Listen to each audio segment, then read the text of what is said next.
Welcome to the Seed Creative Podcast, the podcast where we discuss both video production and just life in general.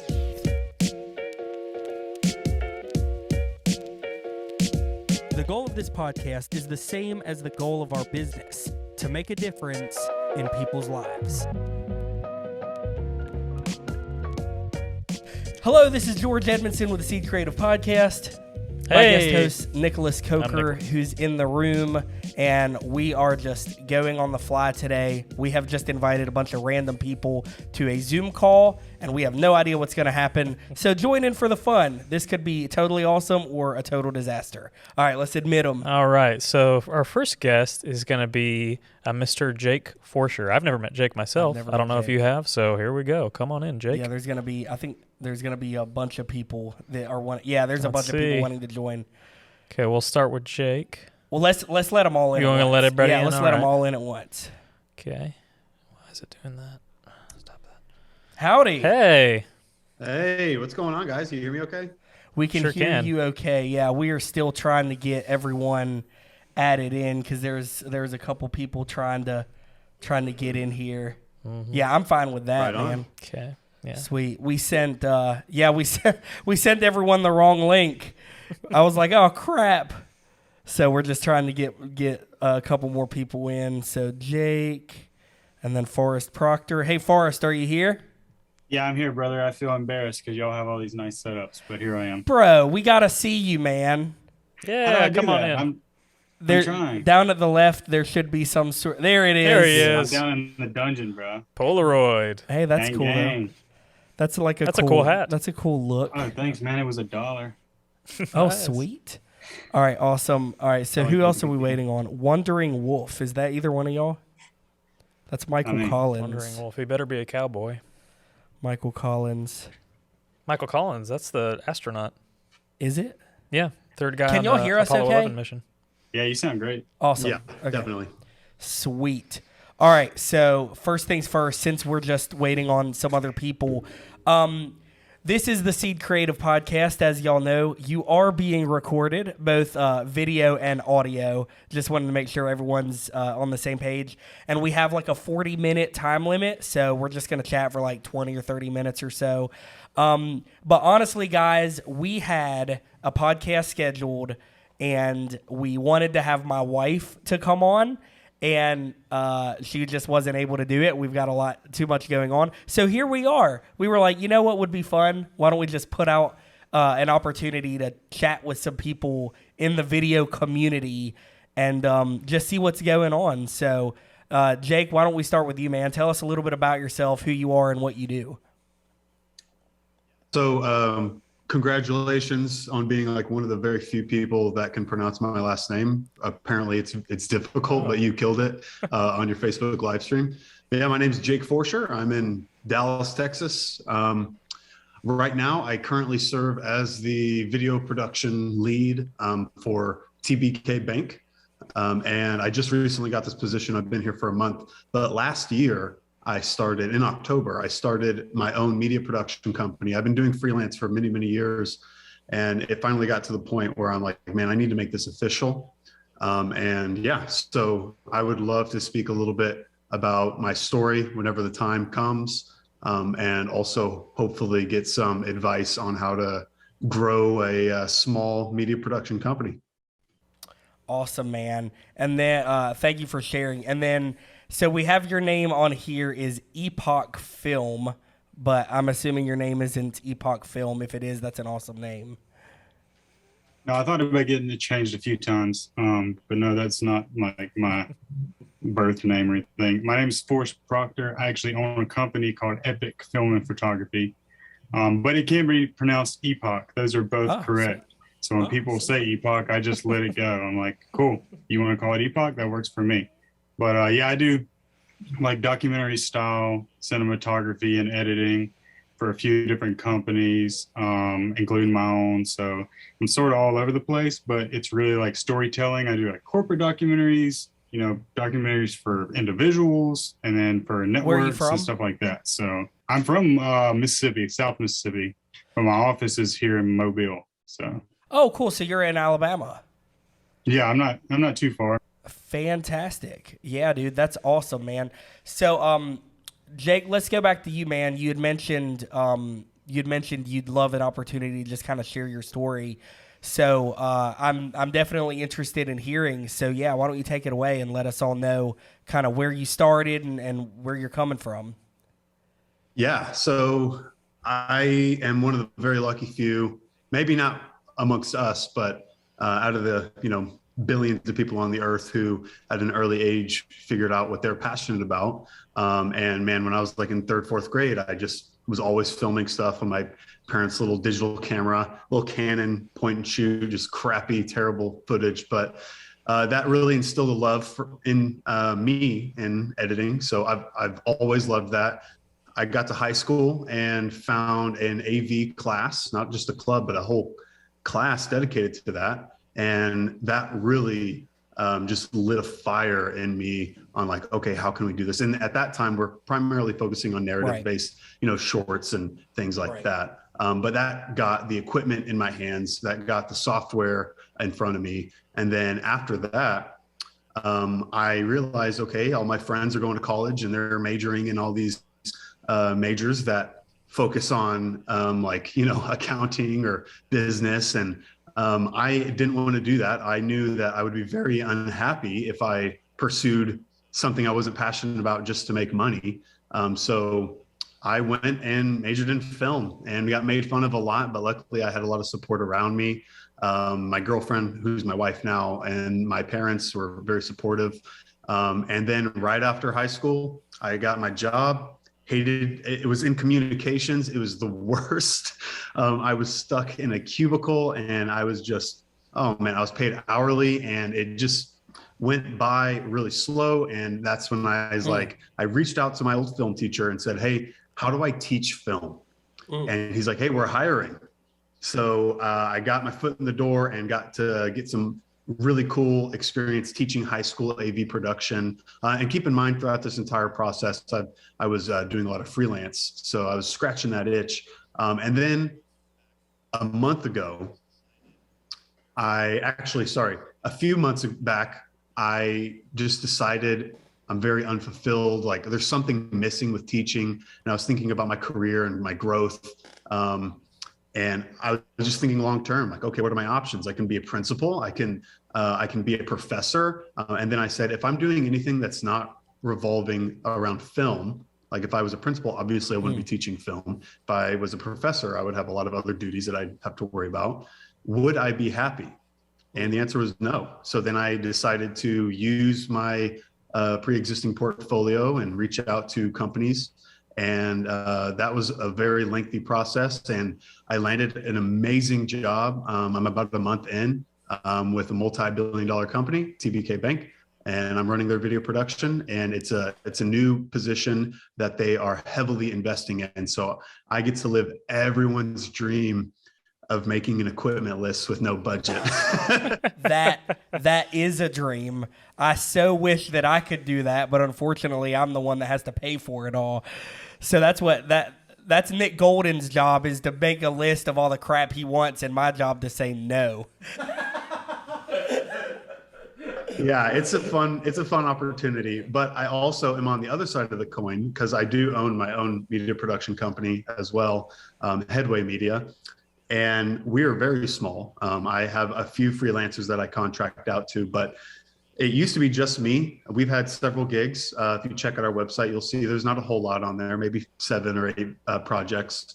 But I am taking a step back and I'm kind of just being an owner and an orchestrator, basically general managing the company and scheduling the shoots. But I'm having a hard time reaching out. And if you remember, in December of last year, I contacted you via Facebook and you gave me excellent advice and said, reach out to the Chamber of Commerce. Yeah. Well, I can say I am very thankful for that. And I reached out and they were very promising, but granted, it's only been a couple of months. So I haven't heard anything back from them. I've had some success with small companies, but I just wanted to get your take on how you guys started to take off. Because I know you had a very similar starting experience, like just at the very bottom. Yeah, absolutely. Dude, that's an inspiring story for a lot of people to listen to, and that's incredible that you were able to just reach back out. You said you reached back out to your teacher, and that kind of got your foot in the door. So, man, that's really cool, and that was good, like good thinking on your end to be proactive in that regard. So we have someone else that wants to join the chat, so we're gonna let them in as well. So give us 1 second. There we go. All right, we got someone else joining us. Who is it? We don't know. It is GDZCMPTR. What's up? Oh, there, What's there up? he What's is. up? What's up? All right, you're gonna have to pronounce that name for us, man. Actually says God's computer, but my name is Michael. Hey. So I don't know how to change the name. I just sign on and like, okay, I'm here. So Gotcha, man. So Michael, is that right? yes, sir. Awesome, man. Michael, how are you today? Oh, I just figured out how to change the name. So let me update Word. it. There we go. So we've already kind of done this with our other guest, Jake. And I'm sorry, man. You're gonna have to tell me again. I know it's epic. It's up there. That's okay. It's Forrest. Forest. Help me remember, Coker. All right, What do you awesome. want me to do? Implant it in your brain? Implant it in my brain. That's what I need.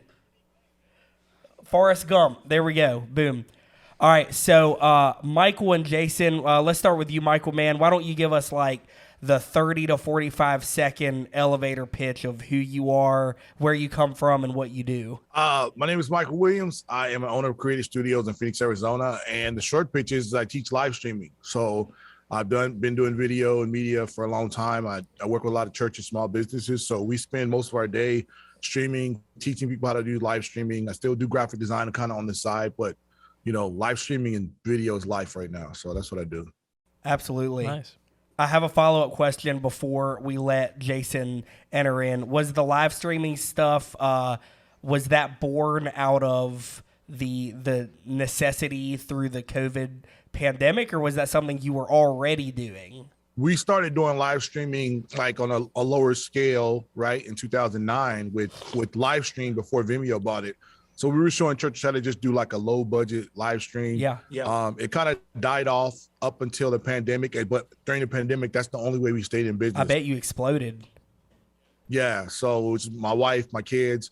My wife is homeschools our kids, and then my older kids now they work with me. But the pandemic just really elevated it, so we had to kind of step our game up, learn more about like intermediate live streaming, and so yeah, the pandemic helped increase it, but having that like pre-experience really helped us in being able to help other people. Absolutely. Yeah. Wow. All right, Jason, who are you? Where are you from? What do you do, man? Yeah, so my name is Jason Vesser, owner of JBest Media and Photo. And so what I do is I try to help businesses create content for their pages, advertising. I was really in my first year of business going strong. We shot 38 commercials for just local businesses. I've done a lot of car dealerships, whatnot. Then the pandemic hit, and then everything just slowed down. Then I started doing live streaming. In a month and a half time, I was doing live streaming and got like 200,000 views for different businesses that I was doing there. And then I got hired on by an agency, and left the agency and became kind of a regional marketing manager. And so I still do the video production stuff as well as that, but just having both backgrounds, especially, it gives a good understanding of what businesses want and need from video production, as well as, understanding the creative behind things. Yeah, dude. Well, like I said, thank you all for joining in. So now we can reach back to Forrest. So Forrest, why don't you give us a little bit more of a how you got started and kind of what got you going, how long you so my background originally is like in music. I still play a lot of music. I played in multiple bands and toured and done acoustic stuff, and if you go to iTunes and just type in my name, which is Forrest, and then Proctor. You know, I got like 6 or 7 albums on there. So it really started, me and my buddy in college. We were like, we need a music video, man. We need a dope music video. So we went and bought a camera, I think from like Walmart. And we just shot a music video, cut it up. And then some of my other buddies who are in bands were like, hey, we need a music video. Heck yeah. What do you charge? And I was like, I don't charge, it's free. Come on. So I shot like 10. Yep.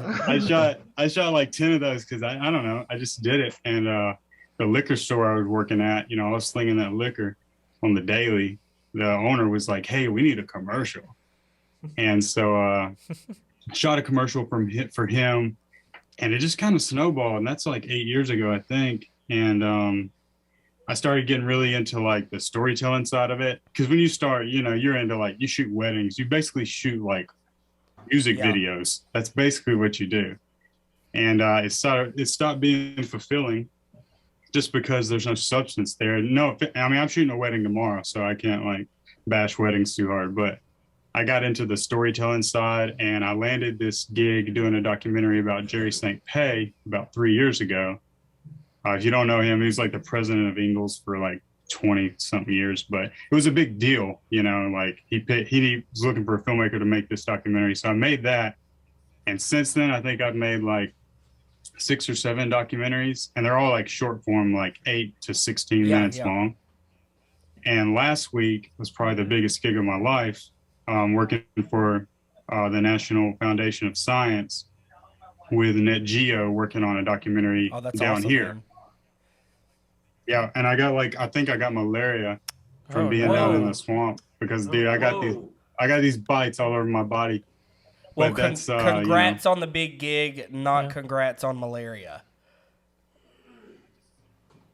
Yeah, but I'm just super lucky and blessed, and you know, I don't know. There's probably more to my story or something, but right now I'm just doing the documentaries, and that's what I love. So yeah, I love that. It sounds like most of us in this group all just kind of stumbled into it, and it just turned into a career, but it was because we loved it.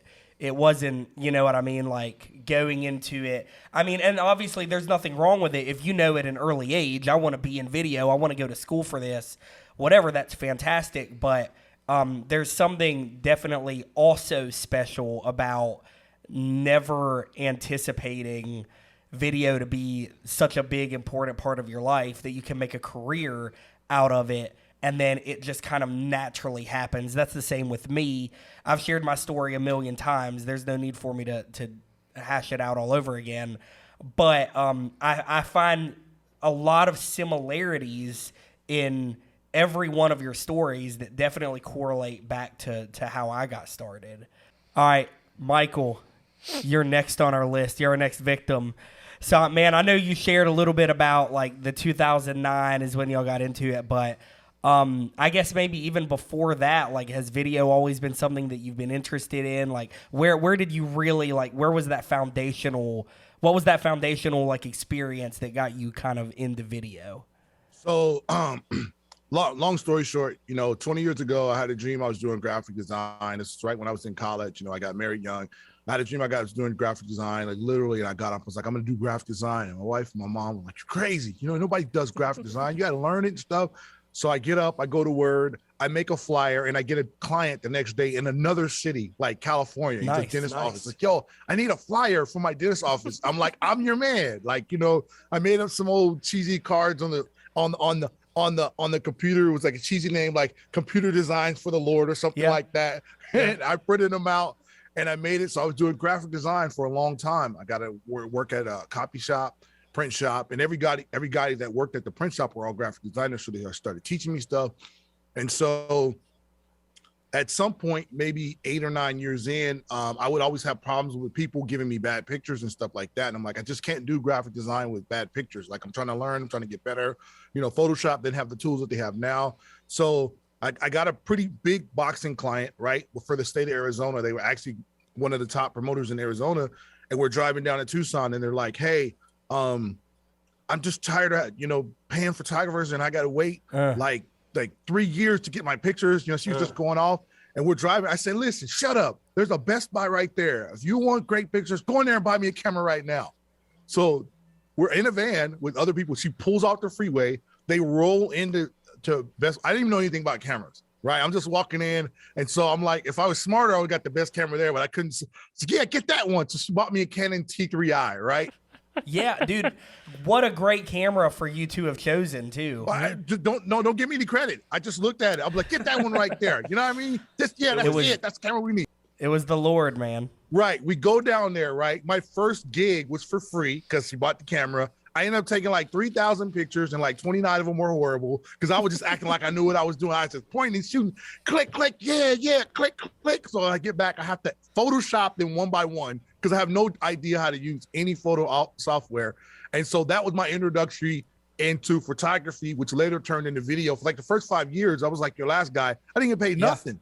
Because I didn't know you were supposed to charge for it. I'm like, oh man, I'm just doing this to help you out. And then people were like, I need a flyer. Oh, I'll come take a picture for you and your flyer will look amazing, And then one day I was like, hey, this is my time. Like I got to spend gas money to get here and stuff like that. So then we started doing photography and video, and video seemed to work better for me. Not necessarily because I was a video editor. It just flowed better. I'm like, let me look at your name. I'm like Jake. I just wanted to, or no, not Jake, the other guy, the last guy that left. I wanted to tell a story. Forrest, yeah. I wanted to tell a little bit of story, and so I started getting more into video, less into photography. I would do it every now and then. We got into live streaming, right? Which was just, I think the church had like a JVC Moses model camera from like 1903. We helped them with that.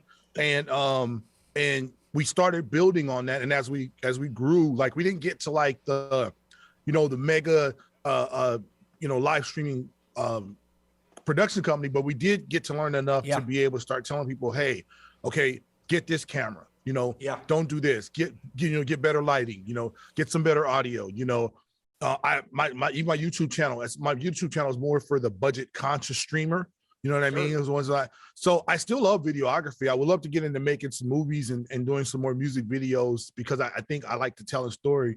But that's just kind of how it kind of progressed into, where I'm at now. My boys helped me, and they're like an integral part of the company. And so we have I'm in my small little TV studio. It's not big. It seats like, 15 or 20, but we rent it out to churches and people doing podcasts and commercials and stuff like that. So my progression in video was like, I really wanted to help people put out better product because they didn't know how to do it. I just became that guy. And I'm like, well, let me go find a videographer. And then once my client bought me a camera, which actually worked out because they ended up getting like work for HBO and ESPN and other bigger sports agencies that put us on to bigger projects and actually put us on to doing some commercials and stuff for Top Rank and different stuff like that. So it just came from, wanting to help people, which is kind of where we're at now. We just want to help people learn live streaming because in my last sentence or last part of my story, in my experience now, a lot of people 2 years ago were thrown into live streaming, but they never really learned it. And so now 2 years out of it, they know how to like turn on the camera and maybe go to whatever software they use, but they still have no clue what they were doing because they just got promoted because nobody else was there. And people were forced to do Zoom meetings and they didn't really know how Zoom worked and different stuff like that. So our goal is we just want to help people, and we want to make sure that they know how to do what they need to do at their level. Like I'm not trying to teach you how to do something you'll never use. I'm trying to show you how to use your streaming, your video. When I show up with the video cameras and stuff, I ask questions of what do you want? Okay, cool.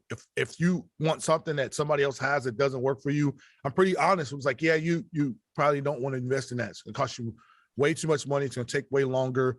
I try to be honest with the people up front. And I think that's what helps our business sustain is that we can work with the client, right? And not hopefully create false expectations, but also not disappoint them when they get the product. So that's kind of my whole story in a nutshell. Man, I love your story. I love the fact that it came out of you just wanting to be helpful. And then I know you said you didn't charge anything for a long time. But let me say this. The way that I look at anything like that, when someone is doing work, I see in these groups, man, especially the group that I posted and y'all came from, people will just get on to others that are starting out when they're saying that they're doing free work. And I'm the opposite. I'm like, man, no, like it's not free work. You just have to shift the currency you're investing in yourself. You're learning skills and you're learning how to do things that you're leaving the expectations low because you're doing it for free, but you're gaining that knowledge that now all of a sudden you can flip that switch just like you did and say, I know that I can create something of value now, and that's going to be $100, $100,000, whatever. And so I always try to encourage people, especially starting out, if you can, do some projects for free. Do them for free. It's totally fine because the expectations are they're free. So you're not, wrapping someone's money up in something and then you deliver a terrible product and then they want their money back and, well, you've already spent it on your new camera you just used. You know what I mean? So I think it's very wise to do that. Yeah, dude, this has been great. I have all your emails now, so man, I like it. I was gonna say, like, you've got my email, I've got your email. You can always reach out to us, and maybe look for other opportunities to do another podcast like this in the future because they are definitely a lot of fun. So that's it. I am much like Forrest. I also need to go and get my children because I have a million of them. So I'm going to let y'all go. Nicholas, anything to say to lead us out? Nope. I don't know why I was here. He's like, but I've enjoyed listening to you all. So, all right, dude, we're out. Y'all take it easy and look for this episode in about 2 weeks. Bye, y'all. Pleasure to meet y'all. See ya. Bye. This podcast was produced by Nick Golden with executive producer George Edmondson, edited by Nick Golden and Gavin Manning. Be sure to subscribe, drop a like and a comment. Tune in every Monday for brand new podcast content, and we'll see you on the next one.